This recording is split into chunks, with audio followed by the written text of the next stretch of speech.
Now, this cloth that you're looking at back here came in the latest box, and it's an incredible silk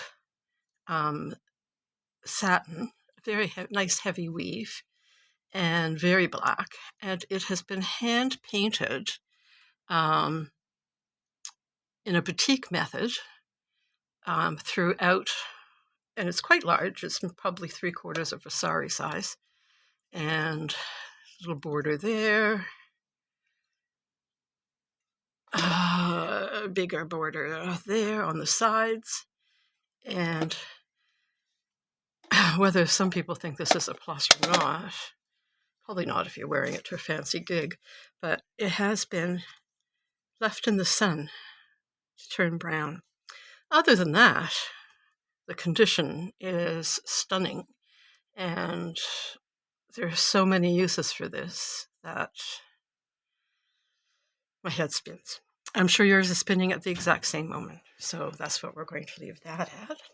Also with that, this was a collector of fabrics and ethnic items. So we have a Guatemala or Latin American serape, I guess. It's a small, it's a big shawl, depending on how big your shawls you're used to. So it's all hand woven, everything. These little bits and pieces are woven in as they go along, and then they get to the complicated part. But look, even just the flax, the linen fabric it has been made is just gorgeous. It's got that earthy, homespun, authentic feel and look to it that we seem to have lost track of. And I think it's Guatemala because of these little doodads. And Guatemala, in all fairness, did do most of this kind of work to sell to tourists. They got in the game earlier. So that's my guess on. You can see the work on the other side is really, I don't want to say primitive, but it's functional. There, it's functional.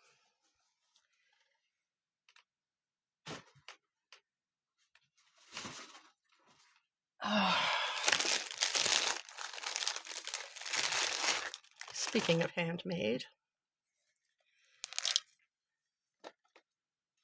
you can see I'm not as fussy about my productions as I once was. Okay, we all get over pickiness eventually. So, handmade by the Mi'kmaq Indigenous people of Nova Scotia, or one of them. It's Victorian, probably late 800s, early 1900s. These are glass beads, and they're sewn on a very fine wool, which has been well moth-eaten. We've got your bird symbol and your flower symbols, and I don't know if this was meant to be a handle, but it does actually function as well, and I don't think it would have held up very well if somebody tried to wrestle it away from you. It closes with a hook and eye. You can see what color the wool was when it started. And inside, you've got that famous papery, very fine cotton lining. I don't know if you can see the grains in that, but it is quite delicious. So this to me is really a museum style artifact because they're getting rarer and rarer.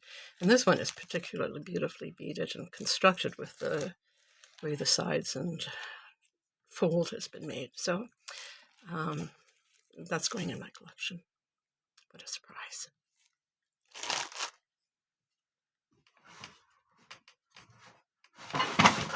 Oh, what would be a box without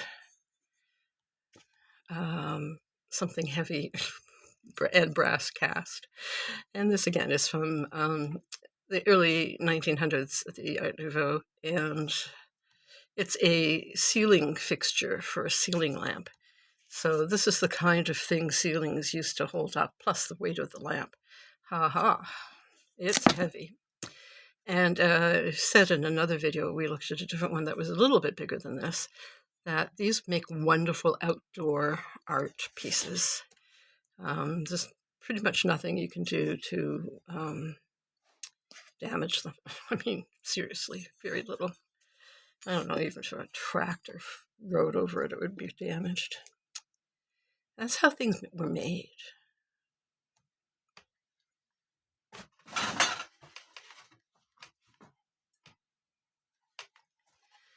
Cans, a tin can. It's Mason's Original Challenge Blacking. Now, I don't know how much of the drawing you can see, but it's someone, I think I'm pretty sure it's a man, polishing shoes. And it's prepared by a script I can't read, from Front Street, Philadelphia. Very plain on the back. I can't get the thing open, so this is very definitely going in an assemblage.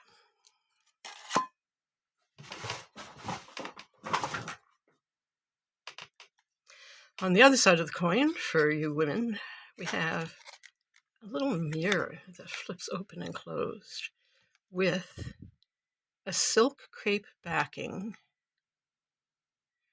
water stained, and a very tiny, tiny, tiny petty point. At first I thought it was a cross stitch, but with my magnifying glass, I found out that it is definitely a petty point. And I can't imagine. I can't make stitches that small. I was never able to make stitches that small, but somebody was. And it's on a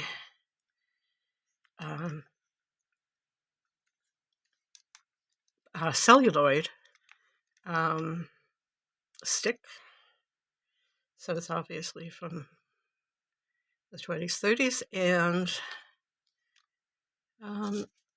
that's just one of those really neat little things that you can pack away instead of taking your whole, mirror kit with you. Keep it in your purse. Check the back of your hair. Got it.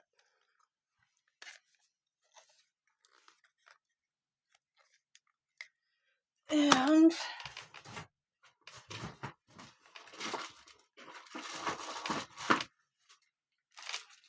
to round it all off, you're going to have to love this. You may not like anything else, but this is a Victorian perfume bottle. Yeah. And I don't know what possessed people to make perfume bottles that were this shape. Maybe, to make more artistic arrangements on your dresser, or fit in some way into a purse that is less obtrusive. But this one has a sterling silver head,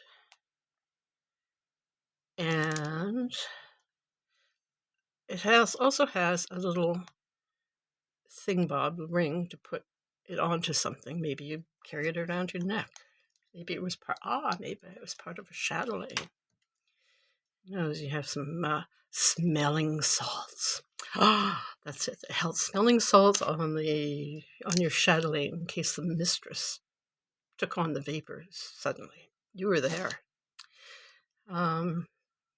I bet that's what it is, too. That little ring tells a story. Anyway, it's a very decorative piece of glass, and no, I think I'll keep this one now that I figured out what it is.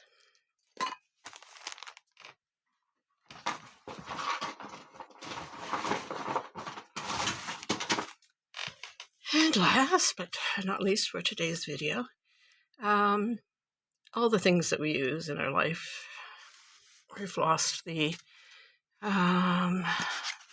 joy of brewing tea with loose tea, and the ritual that goes along with brewing tea from loose tea, which is using this little strainer over the cups. You can either hold it over the cup or place it in the cup to make sure that no nasty little grains of tea get into your delicate, beautiful, hand-painted teacup. I don't know what it looks like. It could be cherub. Yeah, it's probably cherub and very Edwardian, Victorian. So it was silver plated, definitely. It just needs a good shine. Okay, and that's it for today. And I hope you all leave with a little bit of a smile on your face.